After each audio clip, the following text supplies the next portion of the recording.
Hello friends, how are you? My name is Krishna and I am here for explaining you about the very important organ that is our kidney. So let's understand it. जैसा कि आप kidney देख रहे हैं, हमारी body में कुछ भी वेस्ट बनती है तो उसको बाहर निकालने के लिए हमारे पास एक सिस्टम होती है जिसको हम लोग बोलते हैं एक्सक्रीटरी सिस्टम। तो आज हम ह्यूमन एक्सक्रीटरी सिस्टम के बारे में डिटेल में समझने वाले हैं। तो सबसे पहले हम समझ लेते हैं कि किडनी हमारी कितनी होती है। तो हमारे पास दो किडनी होती है, one pair of kidney we have and one pair ureter. एक पेयर हमारे पास यानी कि दो किडनी होती है, दो यूरेटर होती है, एक यूरिनरी ब्लैडर और एक यूरेथ्रा होती है। अब आप कहोगे ये यूरेटर ये यूरिनरी ब्लैडर क्या है, तो मैं यहाँ पे आपको समझाता हूँ। ये हमारे पास दो किडनी होती है और ये दो किडनी से जो निकली होती है ये पाइप लाइक स्ट्रक्चर, इसको हम लोग यूरेटर कहते हैं, जो कि ओपन होती है इस ब्लैडर में जहाँ की हमारी यूरिन टेम्पररली स्टोर होती है। तो इसको हम लोग यूरिनरी ब्लैडर कहते हैं और यूरेथ्रा के थ्रू हम लोग यूरिन को पास आउट कर देते हैं। So what is the need of kidney? Kidney का क्या नीड है? तो हमारी बॉडी में बहुत सारे वेस्ट बनते हैं और उन वेस्ट को बाहर निकालना is very important and that can only be done by our organ system that is known as excretory or excretory system। तो उस एक्सक्रीटरी सिस्टम में हमारी किडनी आती है, यूरेटर्स आते हैं, यूरिनरी ब्लैडर आती है और यूरेथ्रा आती है। तो आज इन्हीं चीज़ों को हम डिटेल में समझने वाले हैं। तो क्या आप इस किडनी को, ये हमारी डोर्सल साइड में होती है और यहाँ पर जो आप देख रहे हैं ये ब्लड वेजल्स है। तो ये ब्लड वेसल्स जहाँ से आती हैं और जाती हैं और जहाँ से ये यूरेटर निकलती हैं एक किडनी से, उस इस ओपनिंग को हम लोग हाइलम कहते हैं। क्या बोलते हैं? हाइलम कहते हैं, हाइलम। ये जो आप ओपनिंग देख रहे हो, तो हम जानते हैं कि हमारी हर एक ऑर्गन को ऑक्सीजन की रिक्वायरमेंट होती है, हमारी हर एक ऑर्गन को एनर्जी की रिक्वायरमेंट होती है। तो वो ऑक्सीजन, वो एनर्जी, वो फूड कैसे हर एक ऑर्गन तक पहुंचता है, इसी चीज़ को हम डिटेल में समझेंगे। तो वो हार्ट के द्वारा हमारी जितने भी ऑर्गन हैं उसको ब्लड सप्लाई होता है। तो जो ब्लड की वेज़ल यानी कि जो खून की नली जो हार्ट से ब्लड को लेके आती है उसको हम लोग डोर्सल अयोटा कहते हैं। तो ये डोर्सल अयोटा हमारे किडनी में ब्लड सप्लाई करती है, ऑक्सीजनेटेड ब्लड। और जो डीऑक्सीजनेटेड ब्लड है वो किडनी से ही निकल के जाती है और वो इन्फीरियर वेना कावा लेके जाती है। तो जो हार्ट की ब्लड वेसल है जो कि किडनी में ऑक्सीजनेटेड ब्लड को लेके आती है, उसको हम लोग बोलते हैं रीनल आर्टरी। जहाँ भी आपको एक वर्ड देखने को मिले रीनल, देन इट इसका मतलब होता है कि ये किडनी से रिलेटेड है, क्योंकि बायोलॉजी में हम किडनी को रीनल वर्ड से नाम जानते हैं, रीनल वर्ड से जानते हैं। तो ये रीनल आर्टरी और इससे जो बाहर निकलती डीऑक्सीजनेटेड ब्लड को लेके, इसको हम लोग रीनल वेन कहते हैं। और ये किडनी के ऊपर जो आप ये कप लाइक स्ट्रक्चर, ये जो आप कैप लाइक स्ट्रक्चर देख रहे हो, इसको हम लोग कहते हैं एड्रीनल ग्लैंड, जो एक प्रकार का ग्लैंड है। तो ये हमारे बॉडी में दो कैविटी होती है। एक होती है ये एब्डोमेन कैविटी और एक होती है थोरैसिक कैविटी। तो एब्डोमेन कैविटी में हमारी किडनी लोकेटेड होती है। तो एड्रीनल ग्लैंड मैंने आपको बता दिया, रीनल वेन, रीनल आर्टरी बता दिया। तो एक कवरिंग जो कि पूरे एड्रीनल जो कि पूरे एब्डोमेन कैविटी को जो कवर करती है, उस लेयर को हम लोग बोलते हैं पेरिटोनियम।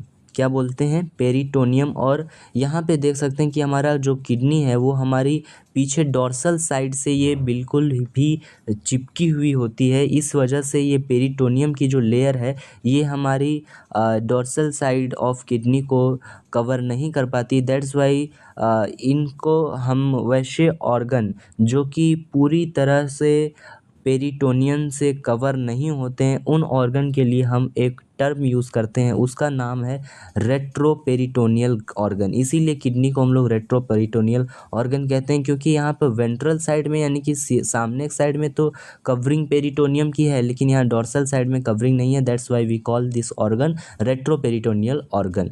अब हम जानते हैं कि हमारा जो किडनी है वो कुछ सेल से बनी होगी, ऑर्गन है तो ऑर्गन कुछ टिश्यू से और टिश्यू सेल से बनी होती है। तो जो फंक्शनल यूनिट है, जो कि structural unit and functional unit kidney की है, वो नेफ्रॉन होती है, नेफ्रॉन। तो ये सारी बातें हमने सीखी यहाँ पर। अब हम किडनी का स्ट्रक्चर, थोड़ा एनाटमी समझते हैं, इंटरनल स्ट्रक्चर ऑफ किडनी।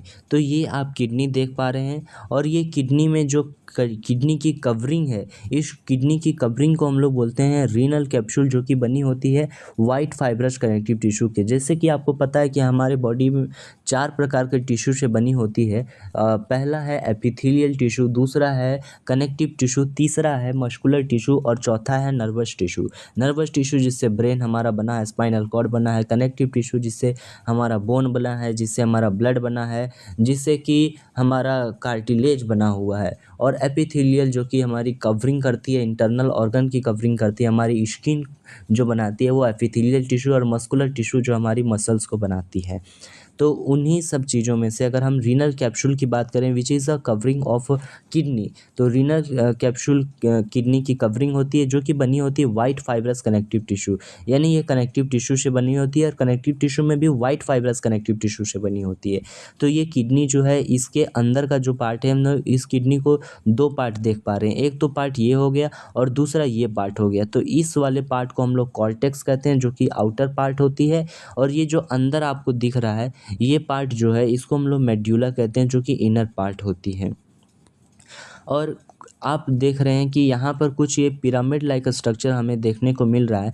तो इस पिरामिड स्ट्रक्चर को हम लोग बोलते हैं मेड्यूलरी पिरामिड, जो कि हर एक किडनी में लगभग 8 से 12 पिरामिड, मेड्यूलरी पिरामिड बनी होती है। और ये मेड्यूलरी पिरामिड जिस जगह पे आके ओपन होती है, यानी कि जो इसका एपेक्स पार्ट है, इसको हम लोग बोलते हैं माइनर कैलिक्स, इसको हम लोग माइनर कैलिक्स बोलते हैं। उसके बाद ये जो 2-3 माइनर कैलिक्स आ करके जब मिलती है, उसी को हम लोग मेजर कैलिक्स बोल देते हैं। और ये मेजर कैलिक्स जो यहाँ पर सारे आके ओपन होते हैं, तो इसको, इस प्लेस को हम लोग, इस लोकेशन को हम लोग रीनल पेल्विस बोलते हैं। रीनल पेल्विस से फिर ये यूरेटर बाहर इस प्रकार से आती है, हमारी यूरिन बाहर चल जाती है। लेकिन ये कॉर्टेक्स वाली पार्ट हो गई, ये मेड्यूला पार्ट हो गया। लेकिन इसके बीच में, ये जो मेड्यूलरी पिरामिड है, इसके बीच में भी कुछ स्पेसेस आपको देखने को मिल रहे हैं। इन स्पेस में फ्लूइड भरी होती है, और इस स्पेस को हम लोग कहते हैं कॉलम ऑफ वर्टिब्नी, या रीनल कॉलम इसको बोला जाता है। यानी कि वो कॉर्टेक्स का पार्ट जो कि मेड्यूला के अंदर, मेड्यूला के बाहर यहाँ पे है प्रेजेंट, उसको हम लोग रीनल कॉलम या कॉलम ऑफ बर्टीनी इसको बोलते हैं। अब हम समझते हैं किडनी के बारे में कि कैसी इसकी शेप होती है।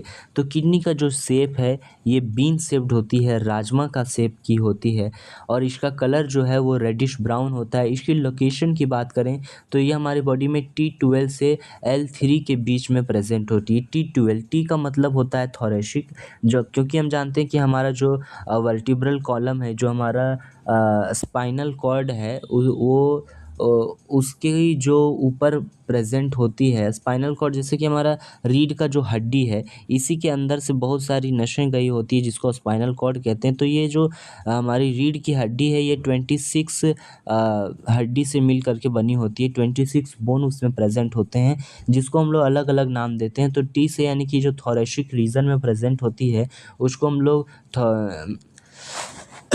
टी से कहते हैं, और हम उसे T1 T2 से T12 तक उसको नाम दे देते हैं। तो T12 से लेकर के L3 तक जो हमारी किडनी प्रेजेंट होती है, L का मतलब होता है लंबर, ठीक है। और अगर हम किडनी की वेट की बात करें तो हर एक किडनी जो है वो 120 से 170 ग्राम की होती है। किडनी की लेंथ की बात करें तो जो लेंथ ऑफ किडनी है वो 10 से 12 सेंटीमीटर की होती है। किडनी की विड्थ की बात करें, चौड़ाई की बात करें अगर हम, तो ये होता है 5 से 7 सेंटीमीटर। और इसकी थिकनेस की बात करें, मोटाई की बात करें तो ये 2 से 3 सेंटीमीटर होता है।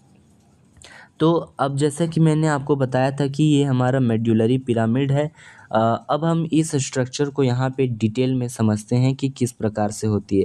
तो हमने जैसे आपको बताया था कि किडनी की जो फंक्शनल यूनिट है वो नेफ्रॉन होती है, और यही नेफ्रॉन जो है ब्लड को फ़िल्टर करती है, यही नेफ्रॉन जो है यूरिन की फॉर्मेशन करती है। तो ये नेफ्रॉन ओपन होती है कलेक्टिंग डक्ट में। तो हमारे एक किडनी में 1 मिलियन नेफ्रॉन प्रेजेंट होते हैं, यानी कि 10 लाख नेफ्रॉन से मिलके हमारा एक किडनी बना होता है। और वो सारी नेफ्रॉन इस कलेक्टिंग डक्ट में आकर के ओपन होती है। और बहुत सारे कलेक्टिंग डक्ट से मतलब 250 नेफ्रॉन जो है वो एक कलेक्टिंग डक्ट में आकर के ओपन होती है। तो इस प्रकार से जो कलेक्टिंग डक्ट, यहाँ पर बहुत सारे कलेक्टिंग डक्ट जब मिलते हैं तो इस प्लेस को हम लोग बोलते हैं डक्ट ऑफ बेलिनी, ठीक है। और ये डक्ट ऑफ बेलिनी इस अपेक्स पार्ट को बोलते हैं यहाँ पे। लेकिन बहुत सारे जब मिल के यहाँ पर जो स्पेस बन रहा है, इस स्पेस को हम लोग रीनल पेपिला कहते हैं। ये जो आप यहाँ पे देख रहे हैं रीनल पेपिला, और रीनल पेपिला फिर यहाँ पे ओपन होती है। जैसा कि मैंने बताया था कि मेड्यूलरी पिरामिड का जो एपेक्स पार्ट होता है उसी को हम लोग माइनर कैलिक्स कहते हैं, फिर मेजर कैलिक्स, फिर रीनल पेल्विस। और वहाँ से यूरिन फिर यूरेटर में चल जाती है। यूरेटर से यूरिनरी ब्लैडर में स्टोर होती है। और जब हमें लगता है, महसूस होता है, फील होता है कि टॉयलेट करना है, तो हम लोग यूरेथ्रा के थ्रू उसको पास आउट कर देते हैं जब हमें सिग्नल मिलती है। तो हमने एनाटॉमी भी समझ ली इसकी। अब हम समझते हैं कि इस चार्ट को समझते हैं कि ये पूरे नेफ्रॉन के बारे में। तो ये हम जब तक नेफ्रॉन के बारे में उसकी एनाटॉमी नहीं देख लेंगे, स्ट्रक्चर नहीं देख लेंगे, तब तक ये पूरी चार्ट हमें समझ में नहीं आने वाली। तो चलिए समझते हैं। तो ये नेफ्रॉन हमारा है, ये जो आपको पार्ट दिख रहा है, इस पार्ट को हम लोग कहते हैं बोमेन्स कैप्सूल। ये जो कप लाइक पार्ट आपको दिख रहा है, इस कप लाइक पार्ट को हम लोग बोमेन्स कैप्सूल कहते हैं। और यहाँ पर रीनल आर्टरी एंटर होती है। रीनल आर्टरी यहाँ पर आर्ट्रियोल में आकर के डिवाइड हो जाती है। तो ये आर्ट्रियोल जो यहाँ पर आती है इसको कहते हैं एफेरेंट आर्ट्रियोल, ठीक है, एफेरेंट आर्ट्रियोल। और यहाँ पर आके ये कैपिलरी ऐसे टफ्ट ऑफ कैपिलरी यानी गुच्छा बनाती है, छोटी छोटी ब्रांचेस में टूट जाती है यहाँ पर आकर के एफेरेंट आर्ट्रियोल। और यहाँ पर इसी चीज़ को हम लोग ग्लोमेरुलस कहते हैं, दिस इज ग्लोमेरुलस। उसके बाद यहाँ से फिर ये कैपिलरी जो है वो आगे जाके फिर यहाँ पे मिल जाती है, और इसको हम लोग कहते हैं इफेरेंट आर्ट्रियोल। तो जो एफेरेंट आर्ट्रियोल है इसका डायमीटर थिक होता है और इफेरेंट आर्ट्रियोल का डायमीटर थिन होता है, जिसकी वजह से यहाँ पर एक प्रेशर जनरेट होती है, और उसी प्रेशर की वजह से ब्लड यहाँ से गुजरता है, और उसी प्रेशर की वजह से ये फिल्टर भी हो जाता है। तो ये बोमेन्स कैप्सूल हो गई। बोमेन्स कैप्सूल फिर आगे इस प्रकार से जाती है। बोमेन्स नेफ्रॉन का पार्ट है ये। तो ये बोमेन्स कैप्सूल, और ये जो पार्ट आप देख रहे हैं इसको कहते हैं पीसीटी यानी प्रॉक्सिमल कॉन्वोल्यूटेड ट्यूब्यूल। उसके बाद ये पूरी स्ट्रक्चर जो है इसको हम लोग कहते हैं लूप ऑफ हेनले। ये जो अपर पार्ट है लूप ऑफ हेनले का वो थिक होता है, फिर और शॉर्ट है, छोटा है देखिए, और थिक है। और ये जो लोअर पार्ट है ये लॉन्ग होता है और थिन है। और फिर यहाँ और ये नीचे की ओर जा रहा है, इसीलिए इसको बोलते हैं डिसेंडिंग लूप ऑफ हेनले। और उसके बाद ये जो पूरा स्ट्रक्चर है इसको बोलते हैं असेंडिंग लूप ऑफ हेनले, जिसका कि जो थिन पार्ट है वो शॉर्ट होता है और thick part long and thick होता है। और उसके बाद ये डिस्टल कॉन्वोल्यूटेड ट्यूब्यूल यानी डीसीटी बन जाती है। डीसीटी के बाद मैंने आपको बताया था कि कलेक्टिंग डक्ट में ये जाके ओपन होती है। ये कलेक्टिंग डक्ट रहा, ये आप जो कलेक्टिंग डक्ट देख पा रहे हैं। तो अब हम इस चार्ट को अच्छी प्रकार से समझ पाएंगे। नेफ्रॉन जो है ये यूनिफेरस टिब्यूल इसको कहा जाता है। उससे पहले हम एक टर्म समझ लेते हैं जिसको कहते हैं मिक्सचुरेशन। मिक्सचुरेशन का मतलब होता है बॉडी से यूरिन को पास आउट करना। The process by which we pass out urine from our body is called micturition. उसको मिक्सचुरेशन कहते हैं। तो जो लिक्विड हम लोग पास करते हैं, यूरिन पास करते हैं, उसको मिक्सचुरेशन कहते हैं। और जो फीकल मटेरियल हम लोग पास करते हैं अपने बॉडी से, उस प्रोसेस को डेफिकेशन कहते हैं। ठीक है।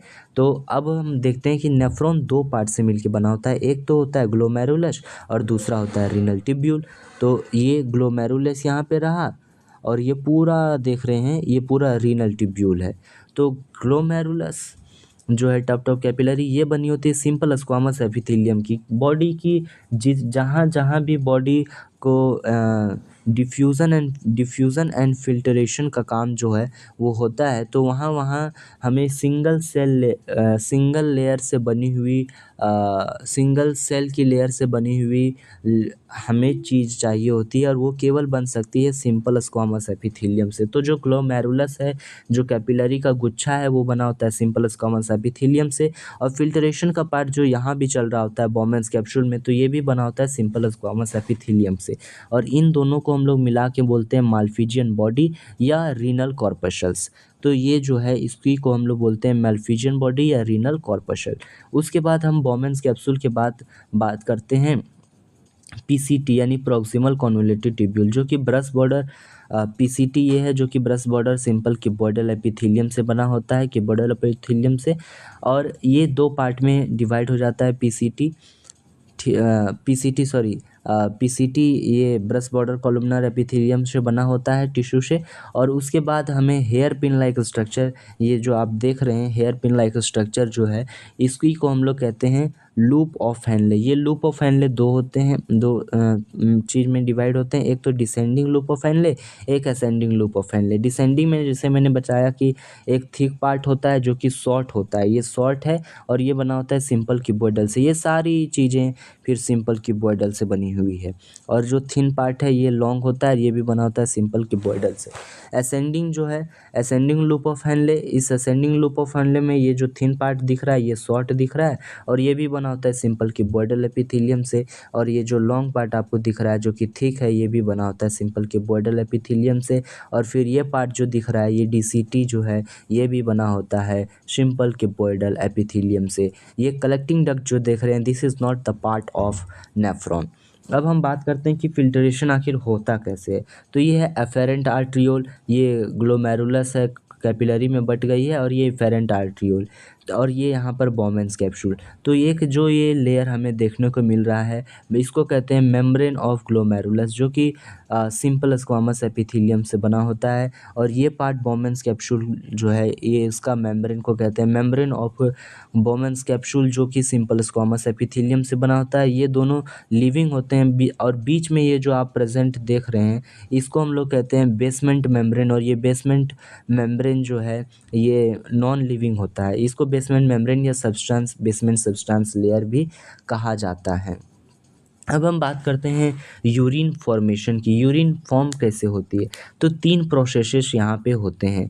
पहला तो प्रोसेस है अल्ट्रा फिल्ट्रेशन, दूसरा है ट्यूबुलर रीअब्जॉर्प्शन और तीसरा है ट्यूबुलर सिक्रेशन। तो यहाँ पर जो चीज़ आपको दिख रही है कि ये जो एफेरेंट आर्ट्रियोल है इसकी डायमीटर थिक है, और जो इफेरेंट आर्ट्रियोल है इसकी डायमीटर जो है थिन है। इसके वजह से यहाँ पर प्रेशर डेवलप होता है, इसी प्रेशर की वजह से यहाँ पर डिफ्यूज़न होता है, ब्लड का फिल्टरेशन होता है, जिसकी वजह से हमारे ब्लड में जितने भी वेस्ट हैं वो बाहर चल जाते हैं। तो यूज़फुल सब्सटेंस के साथ नॉन यूज़फुल सब्सटेंस के साथ कुछ यूज़फुल सब्सटेंस भी यहाँ पे चले जाते हैं बोमेन्स कैप्सूल में। तो ये एक प्रकार का पैसिव प्रोसेस है, ये एक प्रकार का नॉन सेलेक्टिव है, क्योंकि यहाँ सेलेक्ट नहीं किया जा रहा, क्योंकि साथ साथ में ग्लूकोज भी बाहर चले जा रहा है। 90 to 92% जो है वो वाटर भी यहाँ से बॉडी से चला जाता है, ब्लड से चला जाता है बोमेन्स कैप्सूल में।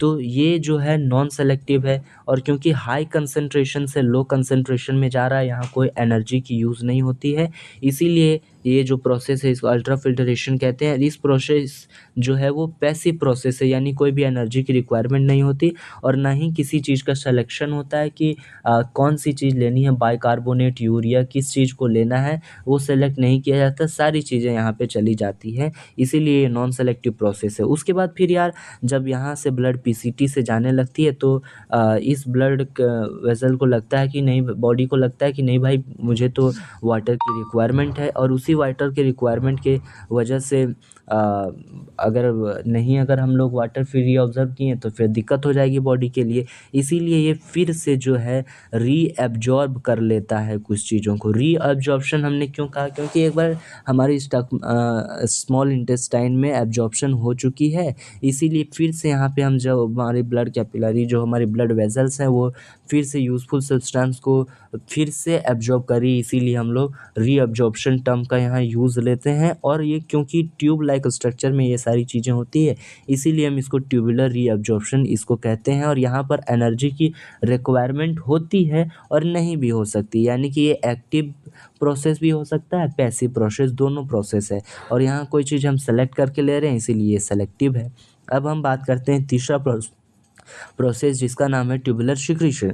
तो ट्यूबुलर सिक्रीशन यानी कि अब जैसे कि ब्लड यहाँ से जा रहा है, फिर देखा कि अरे यार ये तो बाइकार्बोनेट अभी भी हमारे बॉडी में है ही, SiO3 which is harmful, urea भी हमारे ब्लड में कुछ अमाउंट में है, तो इस यूरिया को, इस सॉल्ट को, इस बाइकार्बोनेट को बॉडी से एक्सक्रीट आउट करना बहुत ज़रूरी है, इसीलिए कुछ चीज़ें यहाँ पर सिक्रीट भी करते हैं, जैसे कि H+ आयन अगर हमारे पास है उसको भी बाहर निकालना है तो ये निकाल देती है। इस प्रोसेस को हम लोग बोलते हैं ट्यूबुलर सिक्रीशन। ये एक एक्टिव प्रोसेस है, यहाँ एनर्जी की रिक्वायरमेंट होती है, और ये भी एक सेलेक्टिव प्रोसेस है। ठीक है, तो ये सारी चीज़ें हमने बात करी। अब मैं आपको एक इंटरेस्टिंग चीज़ बताता हूँ कि जैसे कि यहाँ पर जो फ़िल्ट्रेशन हुआ तो यहाँ फ़िल्ट्रेट कुछ जमा होता है, यानी प्लाज्मा में से अगर हम प्रोटीन को माइनस करते हैं तो हमारा फ़िल्ट्रेट बनता है। तो ये फ़िल्ट्रेट जो होता है डियर फ्रेंड्स, ये 180 लीटर हमारे बॉडी में 24 आवर में बनता है। मतलब अगर इतना 180 लीटर फ़िल्ट्रेट बन रहा है, इसको अगर हम लोग बाहर कर देंगे तो बहुत दिक्कत हो जाएगी। 180 लीटर तो वेट भी हमारा नहीं है, तो ये सर्कुलेट ऐसे होते रहती है थोड़ा थोड़ा थोड़ा थोड़ा करके, और ये रीअब्ज़ॉर्ब बहुत ज़्यादा हो जाती है यहाँ, इसीलिए यूरिन पास आउट तो हम लोग दिन भर में 1 से 2 लीटर तक करते हैं, लेकिन फ़िल्ट्रेट का जो अमाउंट है वो 180 लीटर पर डे होता है। सो ये हमारा किडनी के बारे में था। आप यहाँ पे भी देख सकते हैं हमारी किडनी के बारे में, ये मैंने आपको हाइलम बताया था, ये सारी चीज़ें मैंने आपको एक्सप्लेन कर दिया है। So will meet in the next video, till then thank you. और किडनी के बारे में आपको इतनी सारी चीज़ें जान करके कैसी लगी, please inform me. Thank you all.